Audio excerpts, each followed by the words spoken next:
Yes, lads, what is going on? And welcome to season 4, episode 16 of The Running Irishman. In this episode, we are not joined by a guest. We have a much long overdue solo episode of the podcast coming up for you guys. Last time we done a solo episode like this was about 2 months ago. This last solo episode before that one was 6 months. So this is, the gap between this one and the last one is a little bit smaller, but in terms of kind of what's been happening with like my running, the podcast, and the injuries, just kind of life in general, what has happened lately is quite significant to the storyline of the injury story that we've been going through the past year and a half. I should get like a collaboration of all these solo episodes since the injuries since the injuries started, and kind of see how we progress. That's something I might look into doing.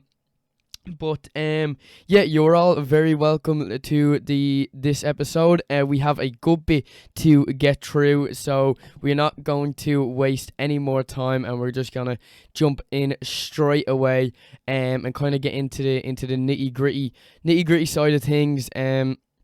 We're gonna start off with the injury, and with running, specifically running related to the injury and kind of getting back fit, because that is the bulk of this episode. So I'm actually back running with the team. The team started back training after the summer break about a month ago now. I'd like to say about a month ago. And since the team starting back after summer, I have been training with them. Training with them is is a little bit of a stretch. I'm doing the same sessions with them, and the reason I say that is because how outrageously unfit I have been, since starting back, which is obviously something I was expecting to happen. Now, one thing I do want to say is, when I was injured and I was kind of thinking, oh, when I get back running and doing the sessions, there's not going to be like any pressure on me to kind of be, performing well in the sessions, I suppose, because like, kind of when you have specific times you want to hit, or specific races that you're training for that you want to do well in, and you kind of have to be beating specific people in your group in training to do well in them races, or to run them fast times. There's a little bit of competitiveness within the sessions, and that kind of, for me anyway, kind of added that little bit of pressure, just because you want to obviously do well in the sessions. And then I thought, coming back from the injury, being absolutely at zero, being so unfit compared to the rest of the lads who have been training consistently over the year and a half I've been out, it would be like less pressure training, kind of more just getting it done, which it certainly is. But training, to be fair, has never felt harder. Legs never feel up to it, and not in terms of injuries or pains. I'll get into that as well in a second. So legs, just, it's a shock to the system, I suppose. The legs aren't used to it, aren't up for it. That's one thing. Two, as I've mentioned numerous times, I'm so unfit, and like kind of being so far back in the pack, and kind of having to do every second rep, or having to cut the session short, or just feeling like so dead as soon as the session starts. Or even an example is even in the warm-ups, like when the lads are kind of going at their easy pace, for me at the moment that's quite a fast pace. And now I don't know exactly what the pace is per kilometer, but even like 5-minute pace at the moment feels a little bit tough. So them things kind of combined into one have made training, for me personally, a little bit tough since starting back. It's tough in the sense physically, but like I mentioned, it is quite pressure free. Do you know what I mean? Like, each session, as my coach is saying, I'm getting that 1% better, because quickly enough you will catch up back to the level that you were at. Now, in saying that, obviously the lads that weren't injured, whether that's the lads on the team, whether that is the lads in races, they are beyond where they were a year and a half ago, where I'm still trying to catch back up into that position. Now I know I need to, stop comparing to what the lads in the team are doing, the lads I'm racing against are doing, and kind of just focus on myself and getting back fit. But these are kind of some things that inevitably do cross your mind when you're coming back from an injury. In terms of being further back in the pack, and like I mentioned, kind of having to do every second rep. And the reason I have to do every second rep is, so just say we're doing 6 by a K, and we start off and it's 70-second rest.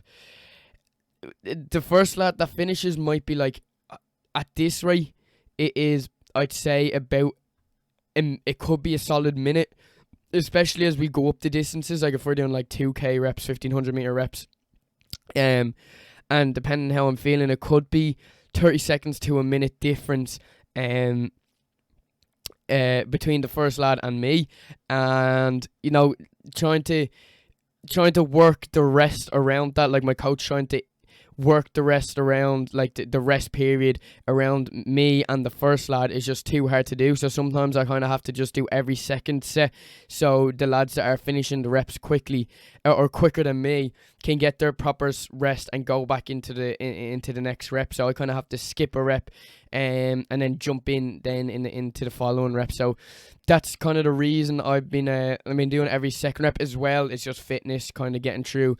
Doing full sessions at the moment are really, really tough. Now I am doing them, but yeah, sometimes I have to do every second rep or whatnot, because just in terms of fitness, like it feels impossible to actually finish out and do the full session.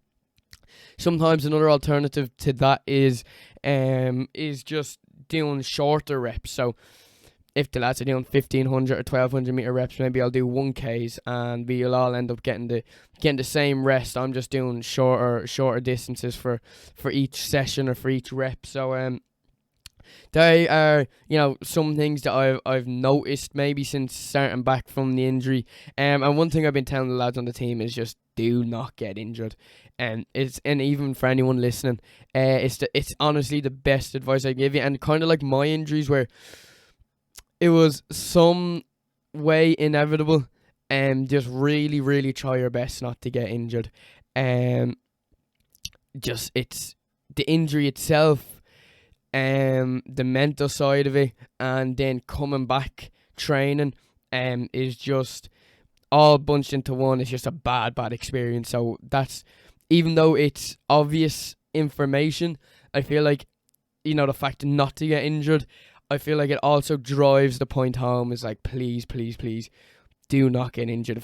If that means doing extra recovery after a session, or doing an extra long warm up, or taking care of a niggle that you feel coming on before it can get any worse, or skipping out on one session because your legs don't feel up to it. Honestly, in the long term, I know there's all this out there nowadays, like, oh, work hard, do no days off. But honestly, God, listen to your body. That's another, it's another kind of cliche, I suppose.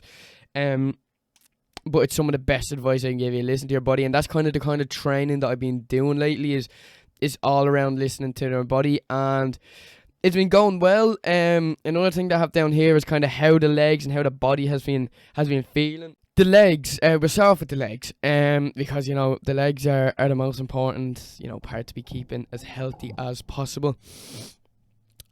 So we'll start with the obvious, the Achilles and the knees.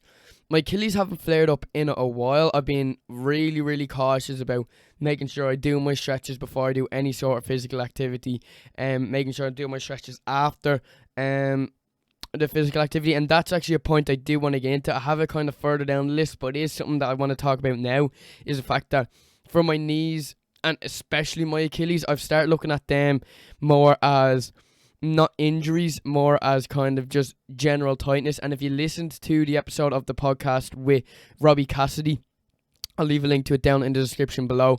This is a point we really touched on in terms of kind of the injuries that I've had, especially the Achilles, because the Achilles is a tendon, and the calf runs into it, so it's linked directly to the calf muscle, which tendons and calves can become tight after training, the exact same way, hamstrings and quads can.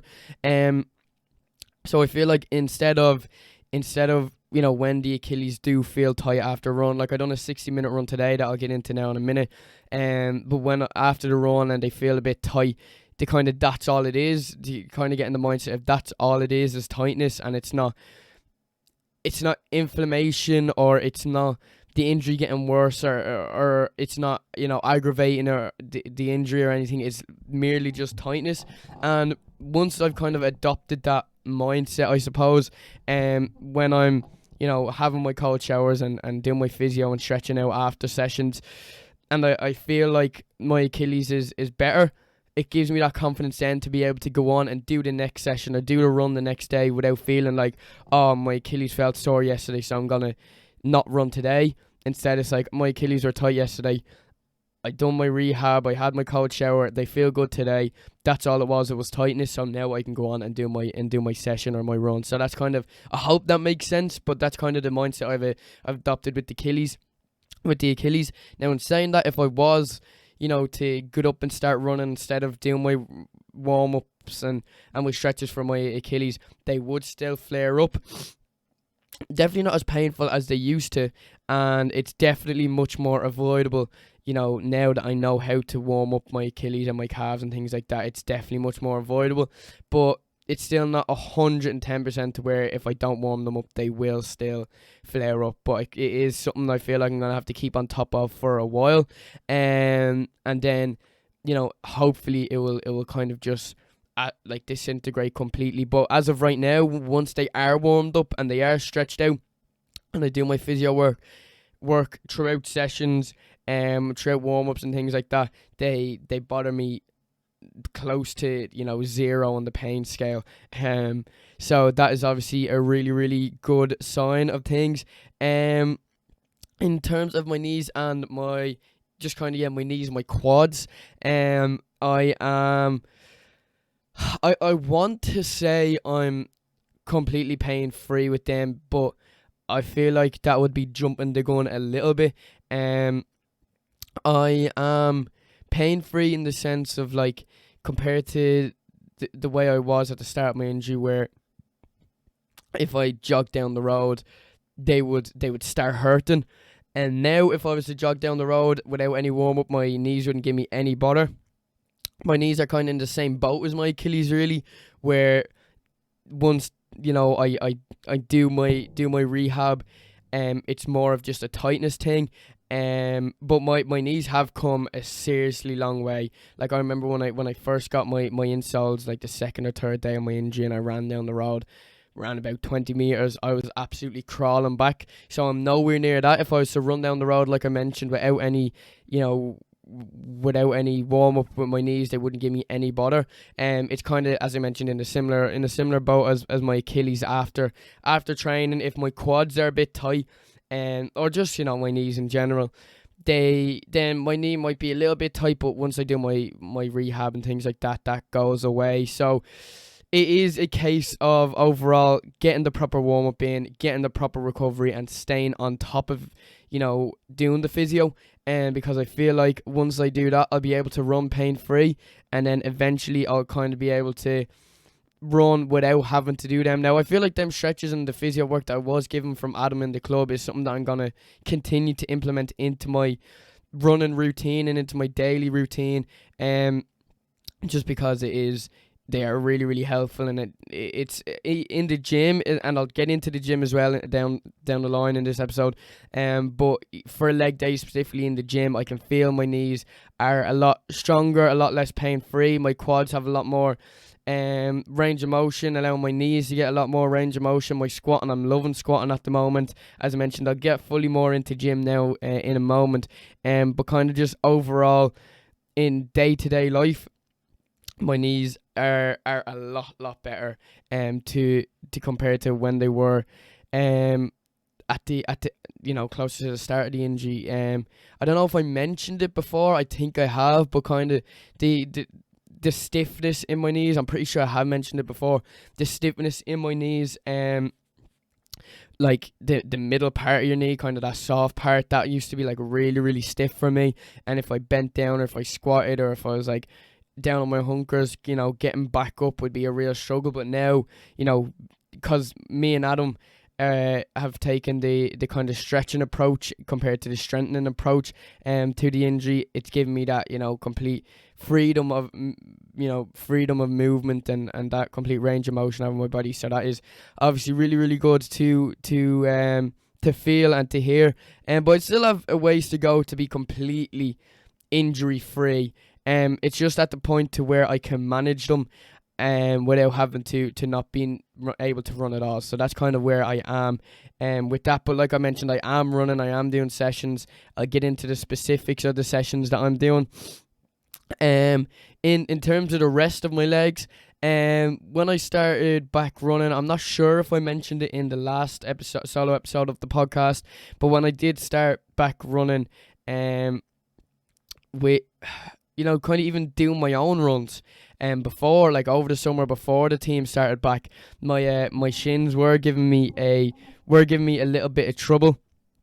My shins were I don't know. It was shin splints, and it was really, really annoying. Even kind of just walking around, I'd be able to feel them, and then especially running, they'd give me a bit of bother. So my shins specifically, they were giving me bother. So I got in touch with Adam, asked him, here man, is there anything I can do to sort out my shins? He sent me on two really, really good exercises that I've been implementing into my full physio routine. I'll also get into my full physio routine as well.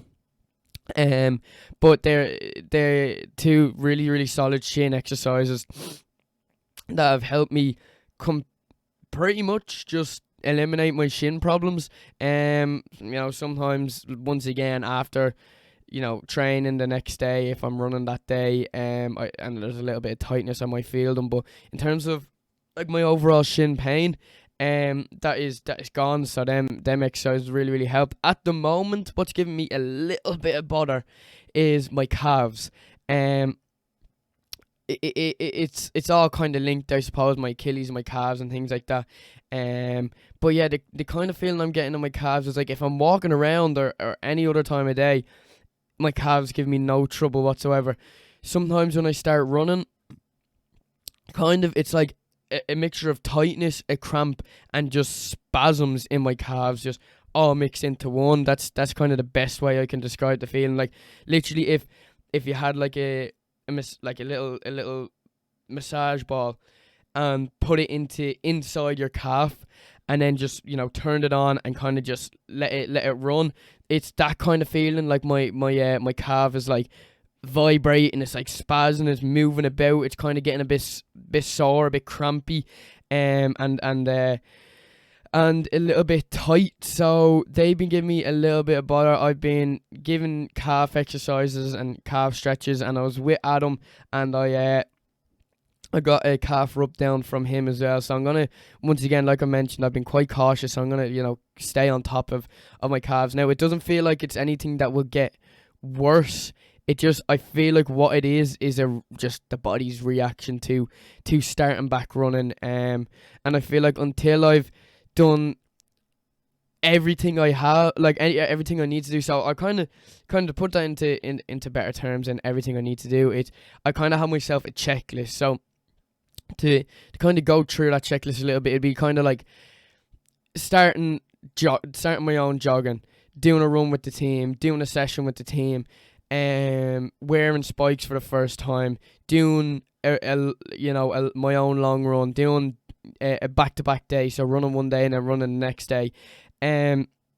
Once I kind of get through that checklist and kind of start consistently training to the point of where I was before the injury, I feel like these kind of niggles are going to keep creeping up, because every new thing I tick off that checklist, I feel like whether it's wearing spikes or doing a really, really long run, I feel like there might be a side effect to them things.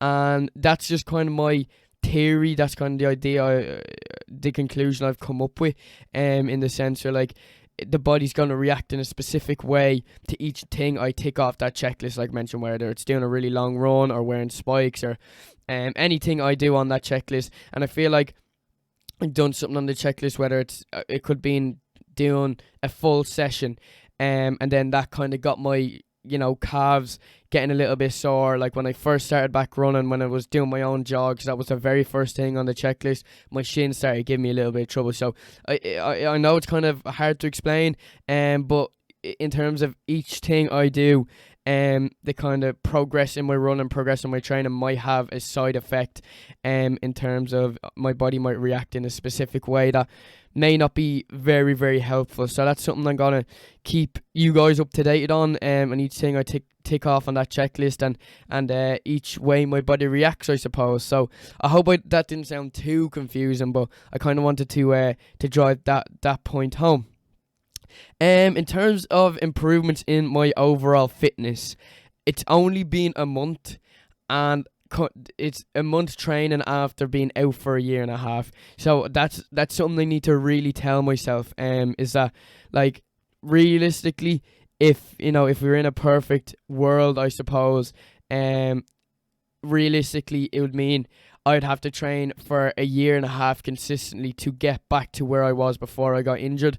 That's something I need to keep telling myself, because each session I do, and maybe I'm getting a little bit better depending how I feel on the day. Maybe I'm able to do one more extra rep, or kind of go that 1 second faster, or my body just feels that 1% better. Even if I'm not catching up to people that I would be able to stick with or hold with prior to my injury, I need to just tell myself that I've been out for a year and a half. Even though I'm getting these little goals, if I'm not seeing solid improvement in my fitness, it's kind of mentally, it's like a bit annoying, I suppose. That's why I need to really tell myself, like, I've been out for a year and a half. So if everything was perfect over the next year and a half, that would nearly get me back to where I was. So like a month in the grand scheme of things is actually nothing. So yeah, I just need to keep saying, like, it's only been a month. I was out for a year and a half. I need to keep training as much as I can, and as safely as I can, and as injury free as I can for the next year and a half, and then I'll hopefully be back to where I was. And if not, then I'm just gonna have to keep training. And then on the flip side of that, there's also a sense of maybe it'll be less than a year and a half. Maybe I'll get a solid month or two of really solid pain-free training, and my fitness might skyrocket, because runners specifically know how you can kind of just get one good race or one confidence booster or a solid block of training, and your running just takes a turn for the better. So something like that does happen, all is well and good. But if not, I'm just gonna have to keep putting the work in. Like I said, we've only been back about a month now, and in the grand scheme of things, I was out for a year and a half. A month is absolutely nothing. The main thing is, like, I'd be able to personally, I'd rather run pain-free for the next year and a half and gain no fitness than run in pain for the next year and a half and maintain the fitness I had before the injury. So I feel like that's also a really, really important thing to mention as well. Like, my injuries that I had, if I at the start of the injury, if I didn't take the rest and didn't do what I'd done to get to this point, but was still running and maintaining that fitness, I would prefer the situation I'm in now of being pain-free and not gaining as much fitness. So I suppose that is another way of looking at things. So in terms of the sessions specifically that I've been doing over the past month with the team as being back. So the first session we had in Trinity was 2 weeks ago. We done a 15-minute tempo and 6 by 1200 meters. And this isn't the first session I've done. This kind of just the first session we done in Trinity. The 15-minute tempo was okay. I haven't been wearing a watch or anything. I've just been primarily running on feel, just to make sure I'm not getting bogged down by the time I'm running. I'm literally just, if the body feels up to running, I'm going to run. That's the kind of way I've been doing the training. Like, if you remember the Sunday episodes, at the start of the podcast, where I'd have each session, each run, each split I got, each pace I was running. At the moment, I'm not concerned about that. Now, I will get back into, worrying about how fast I'm going and, the pace of each run and things like that. But at the moment, it's literally just if the body feels like it can go faster, I'll go faster. If the body feels like it needs a rest day, I'll take a rest day. If the body feels like I need to go slower on a run, I'll go slower. Same in a session.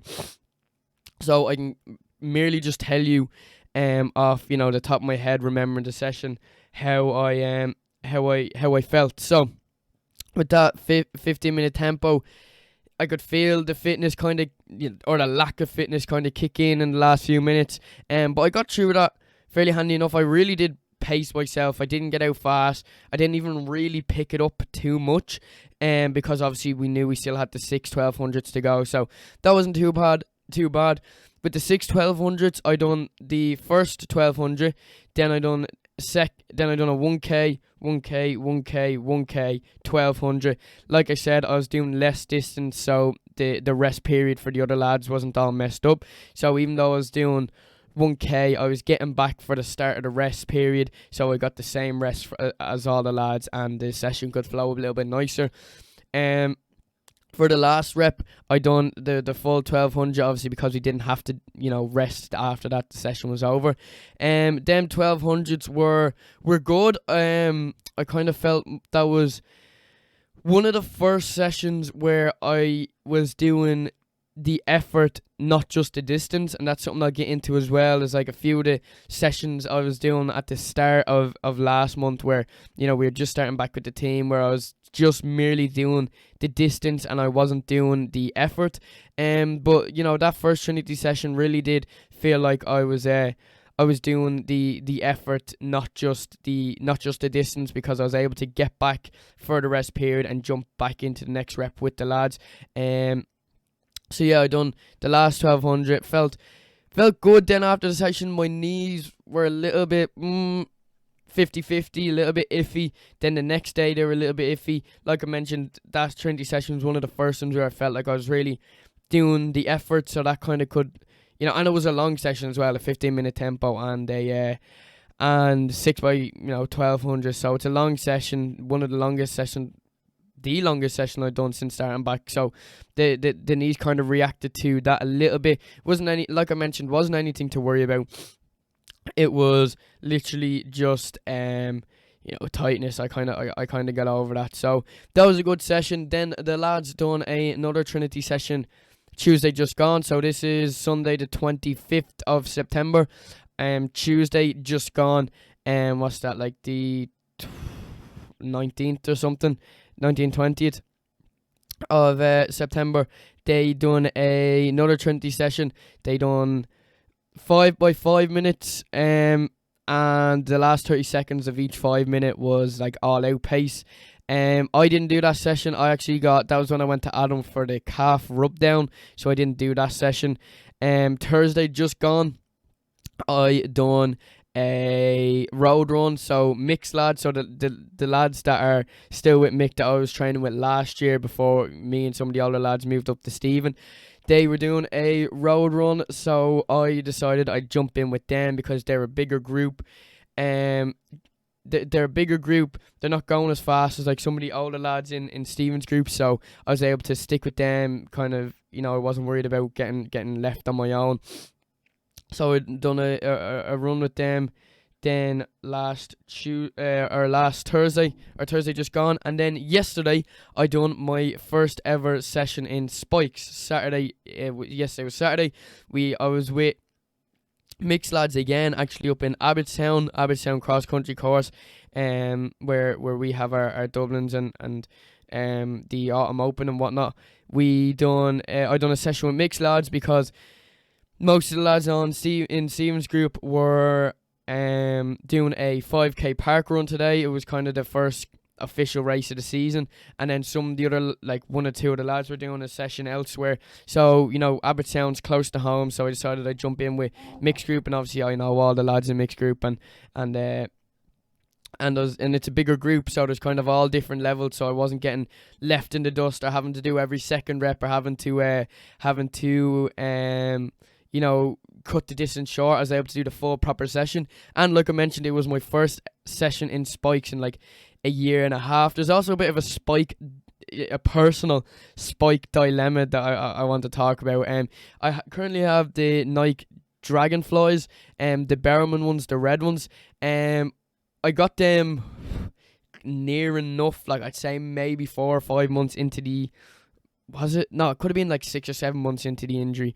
Because Nike were having a sale and they were on sale for €100, so I was like, screw it, I'm gonna get them. Since then my feet have grown. I got a 9. My feet have grown to like a 10.5, 11. But I do still fit into them, which is the main thing. But at the time I bought them, I had just recently bought a pair of spikes just before the injury that I got to run in once. They are a size 8. I'm like a size 10 now. And then on Tuesday just gone in the Trinity, or not Tuesday just gone, Tuesday 2 weeks ago in the first Trinity session, after the 15-minute tempo, I was like, I'll throw my spikes on for this, for these 6x12, or these 6x1200s. I went to put them on. No way was my feet getting into them. So I decided then I'm going to have to use the Dragonflies for some cross country. I'm not racing this cross country season, and that's also something I need to talk about. But I decided I'm gonna have to wear the Dragonflies for cross country season, just so I can actually physically use them. Instead of another pair of spikes going to waste. And then by the time cross country season ends and track season comes about, I'd say I'd still fit into them, because I fit into them quite nicely there on Saturday. It wasn't like tight or anything, like it wasn't uncomfortable. And by the time track season comes around, maybe if they're even a little bit tighter, I'll still be able to use them. But even if track season comes around and I have grown out with them, at least I've gotten the chance to wear them. It hasn't been a complete waste of €100, and I'll be able to then kind of invest in a new pair of spikes once track season comes around. But if they still fit me perfectly and they're still like in good condition, I'm gonna wear them for track season. It's the Berman Track Club Dragonflies, the red ones. I'll put a picture of them up on the screen for you now. So yeah, I wore spikes for the first time on Saturday. We done a 2k warm up, we done 4x1k in Abbottstown, and then we done a 2k cool down. The 4x1k felt really good. Saturday was another really good session in the sense of the injuries, like my knees and Achilles, felt perfect. My legs in general felt quite good. Even like having to react to wearing the spikes for the first time, they still felt quite good. And it was another one of them sessions where I felt like I was really doing the effort instead of doing the distance. It doesn't really matter how slow you're running on that Abbottstown course. It's not a forgiving course. It'll kind of put you through your paces, so it's always going to feel tough. But I did feel like I was, really doing the effort on yesterday's session, Saturday's session. I actually don't know what splits I was getting. I'd imagine I want to say low 3s, high 4s. But that's actually just an absolute guess. And then after the session, legs felt good, a little bit tight, kind of done my recovery and things and whatnot. And then I texted Stephen, told him how the session went, told him that I wore spikes, told him that my legs felt good, and he was like, right, I actually want you to do a run today. So he wanted me to do a run today, which is Sunday. He wanted me to do a long enough run. As I was mentioning, kind of that checklist thing. Yesterday was something ticked off the checklist in the sense of wearing spikes. Wearing spikes was on the checklist. See how the body reacts to that. It reacted well. No real reaction, I suppose. And then doing a back-to-back day was also another reaction. Another thing on the checklist where I wanted to see how the body would react, and that is what I done today. Stephen decided to do a really, really slow 60-minute recovery run. That is exactly what I done today. Really, really slow. My right knee, feel it a slight bit at the start of the run, kind of just as I was getting warmed up into it. My left calf, kind of feel it a little bit doing that bloody epsideo thing it does. And other than that, kind of just general, a little bit of general stiffness, a little bit of general tightness due to the session yesterday. But like fitness felt grand. Doing the hour run felt, good. It's the longest run I've actually done in a year and a half in terms of time being on my feet. The road runs that I've done with the lads have been 11, 12k. So in terms of distance, it wasn't anything crazy. I done 10.6k at 5:54 per kilometer, so really slow. But I wasn't worried about the pace. It was just more about getting the recovery in, making sure the body feels good, not like torturing myself throughout the run, and that didn't happen. The body felt good, and got the recovery run in. It's now 22:10 at night. I came back and I went straight to the gym, but now it's 22:10 at night. After this episode is recorded, I'm going to go off and kind of really nail down my recovery for tomorrow, as Stephen wants me to do a triple back-to-back day. He wants me to do a 20 to 25 minute, as he mentioned, a granny pace run tomorrow. Just really slow. Obviously, we have the session on Tuesday in Trinity, so I don't need to be killing myself tomorrow. Just to keep the legs slightly taken over. It's more just kind of see again how the body reacts, and to keep the legs taken over. It's not as much to gain fitness, but I'm actually so unfit at the moment that kind of any running that I do is going to contribute to overall fitness. So I'm gonna do that tomorrow. See how the body reacts. Let Stephen know. Fingers crossed. After my recovery and physio work and rehab I do tonight, that I feel well enough to run tomorrow, and and it doesn't affect my session on Tuesday. So that is something I'm looking forward to, because even though I done back-to-back days yesterday and today, it was going from session to run where I can take it really easy on the run.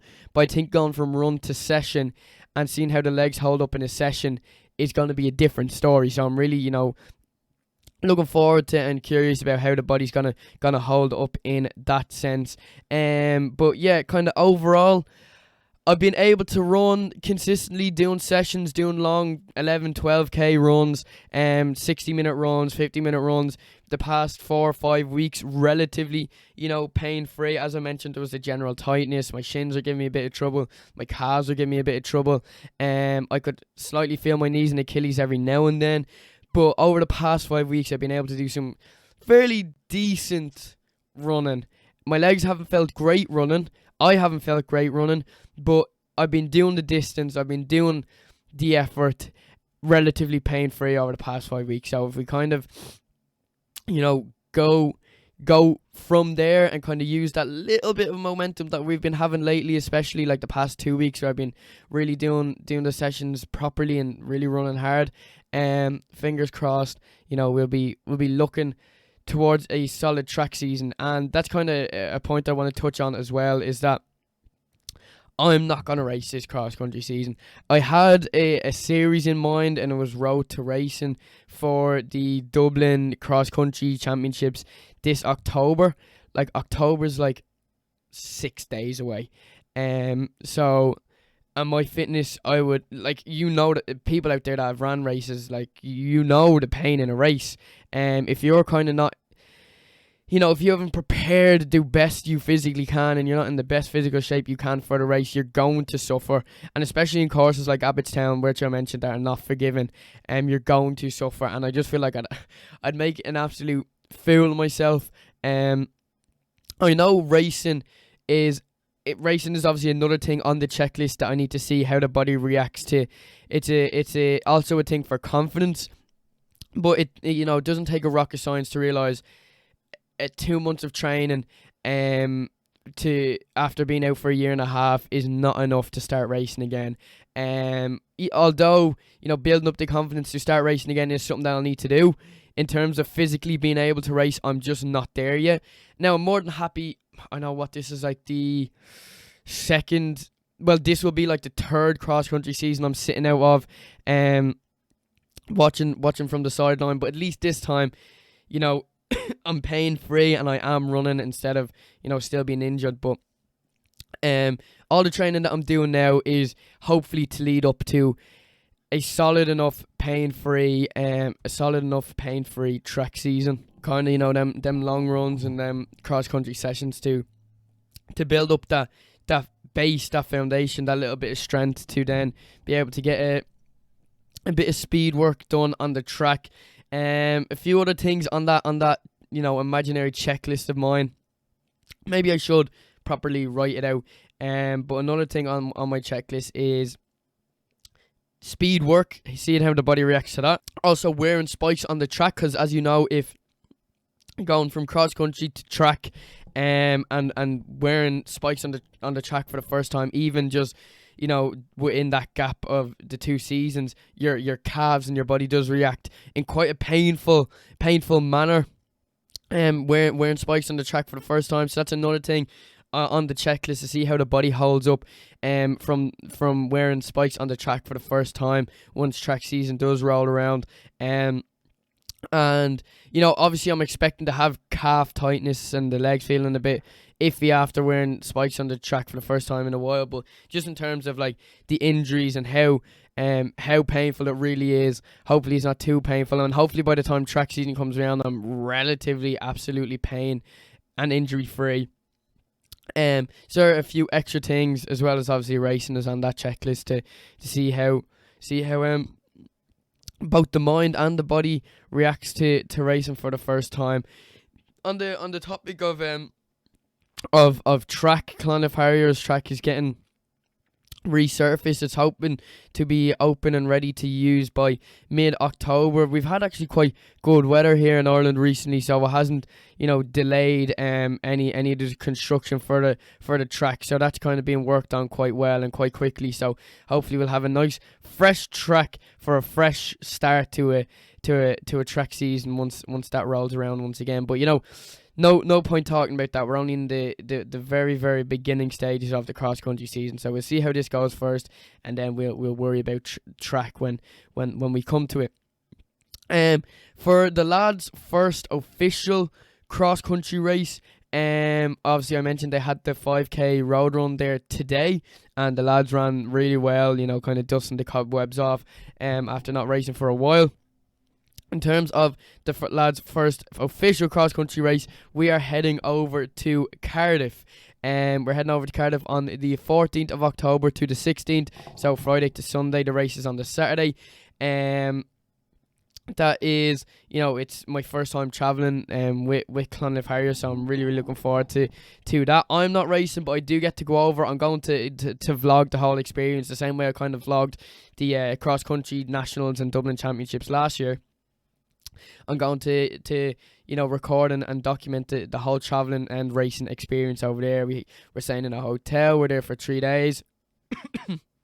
I'm sure I'll still run with some of the lads for maybe their warm-ups and things like that. So I'm really, really looking forward to that. So that is the lads' first official cross-country race of the season, and then after that we have the first round of the Dublin Championship. So, a few things coming up nice and quickly. So, sorry about that.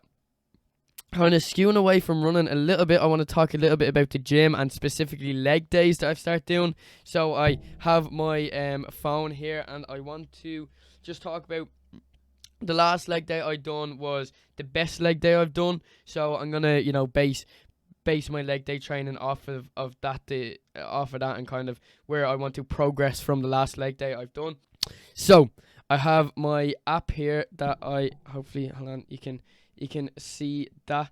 I have my app here that you actually cannot see that. The glare is too intense for anyone watching this episode on YouTube. We have my app. It's called Core Circles, where I take down and all of my workouts to kind of progressively overload as I go on. But so for squats, as I mentioned, with the physio exercise that I've been doing, my knees have become a lot looser, a lot stronger. My quads have been becoming a lot stronger, a lot looser, and my range of motion has definitely increased. So with barbell squats, I really love squatting at the moment. The way I'm doing my leg training is, compared to my upper body training, for upper body I do 3 sets, 2 sets of 8, and the last set to failure. That is kind of for, kind of just more for aesthetics, I suppose. as well. Obviously you're building strength once you're lifting weights, but specifically for strength and power training, I need to build up that strength for the long distances that I'll be running. I'm doing 3 sets. First set 8 reps, second set 6 reps, last set 4 reps, and then I'm increasing the weight each rep. So on the last day of squatting, I started off with 37.5 kg, so that's the bar 20 kg, a 5, a 5, and a 2.5, and a 2.5, and a 1.25 and a 1.25 each side. So it was for 8 reps. Then a 40 kg for 6 reps. So that's the bar, a 10, and a 10. And then the last set for 4 reps, I done 42.5 kg. Leg extensions, I'm doing 11.25 kg or 8 reps, 12.5 kg for 6 reps, and for 4 reps I'm doing 15 kg. I really do like leg extensions, and if you do, if at the end of each set, if you kind of just hold your legs in them extended position for 30 to 40 seconds, it really does help strengthen up your knees as well. So I've been doing that as well. Bulgarian split squats, my worst enemy. I absolutely hate these. If anyone has ever done these or done leg days in the gym or kind of knows anything about the gym, these are like the forbidden exercise for leg days. They're absolutely criminal. I do 10 kg for 8 reps, 6 reps I do 20 kg, and then for the last 4 reps I do 25 kg. I absolutely hate them, but for running specifically, single leg exercises, obviously running is a single leg sport. You're only ever using one leg at a time, so them single leg exercises are more running specific. Line hamstring curls, I do 8 reps, I do 10 kg, 6 reps, I do 11.2 kg, and for the 4 reps, I do 12.5 kg. Let me see, seated calf raises. This is my last exercise. I do 20 kg for 8 reps, 30 kg for 6 reps, and then 35 kg for 4 reps. So, each week, each time I do legs in the gym, I'm kind of gaining that confidence that, my legs are strong enough to go up the weight and it won't affect my injuries, and I won't be walking out the gym or running the next day, with pain in my knees and my Achilles. So that is allowing me to progressively overload and increase the weight and gain more strength in my legs each time I do legs in the gym. I'm only doing it one day at the moment. Actually, I'll go through my current schedule for training, but yeah, at the moment I'm only doing legs once a week in the gym. So gym routine, current gym routine: Monday legs, Tuesday push and team session, Wednesday pull, Thursday push and team session, Friday pull, Saturday team session and push, because the team session is in the morning and the gym in the afternoon, and then Sunday pull. I'm actually going to be altering this slightly, with Sunday long run and pull, and Monday easy run and legs. So each kind of this routine that I've kind of given myself, and the way I'm able to keep altering it to show how I'm progressing and how I'm adding more days of running, or maybe more leg days, because one leg day is obviously good, but for running, upper body in the gym isn't as important as legs in the gym. So I will be implementing more leg days as I go on. But as I still have them push-pull days in the gym, obviously push is chest, shoulders and triceps, and pull is back and biceps, and traps I suppose, but I don't do traps. I still want to, keep them up, the days where I'm only doing easy runs, I can just run into the gym, and I can run into the gym and do a bit of push or pull, because, I have, as I mentioned in a few of the episodes of the podcast, I have really gotten into the gym and into my physique and kind of how my body looks, and, the kind of building up that upper body strength. So if I'm able to, people think, oh, will you not get too bulky in the gym? But the only way you get bulky is by bulking. If I'm literally just lowering my body fat percentage, that is not going to do anything but just make me a more fit and stronger all around athlete. So I do want to keep implementing them push and pull days in the gym as much as I can. Now, kind of to wrap up the episode, we're going to skew away a little bit from fitness in general, just kind of talk about what's been going on in my life recently. I got my Leaving Cert results back, really, really happy with them. I got an offer to go to Maynooth for media. I had my heart set on DCU. Unfortunately, I haven't gotten an offer from DCU, so I am doing journalism in college now, and then next year I'll be able to hopefully go to DCU for media. But I'm doing a journalism course in college at the moment. I absolutely love it. I'm in 4 days a week. We're doing things like radio programming, where it's literally just podcasts, it's just talking to the radio, and we're doing writing, research, and technical skills for journalism, which is also skills that will help me with my questions, find out questions for to ask athletes, and how to research questions, and how to write questions, and how to write pieces for some sport or news articles, as well as technical skills, using the computer and using software and OBS and camera and microphone equipment to improve my overall quality of the podcast. So it's literally exactly what I want to do. So I'm really, really happy with that at the moment. And I'm also doing work experience every Friday with my local radio station. So that is another great thing that is giving me great experience, kind of be talking on air, and kind of getting the behind the scenes of how radio stations are run and how they work. And obviously it's going to give me skills that I can carry on into the podcast, and obviously carry on into the future. So I'm really, really loving that at the moment. So in terms of college and things like that in life, it's all going good, and running's getting back on track and getting injury free, and gyms and leg days and all are going good, and we're heading to Cardiff in October. So I really can't complain. So everything is on the up at the moment, but we'll touch wood and hopefully things can stay like that for a while. So guys, that is going to do it for this solo episode of the podcast. As I mentioned, it was a complete update episode. It was a complete update episode. It was literally just telling you all how the injury and how the running's coming along, and gyms and things that's going to be coming up. As I mentioned, keep an eye out for that Cardiff vlog. We're heading over on the 14th of October, so keep an eye out for that vlog. It is going to be a good one. And that is kind of all the latest updates, all the latest news. I'm sure in a month or two time we'll jump on again for another solo episode of the podcast to give another update, and hopefully we have progressed even further from where we have today. We've been talking here for about an hour and 10 minutes, so there was a lot to get through, but I suppose it's better than having a 20-minute episode with absolutely no valuable information to talk about. So without further ado, I hope you all enjoyed this episode of the podcast, and I'll see you all in the next one. Bye.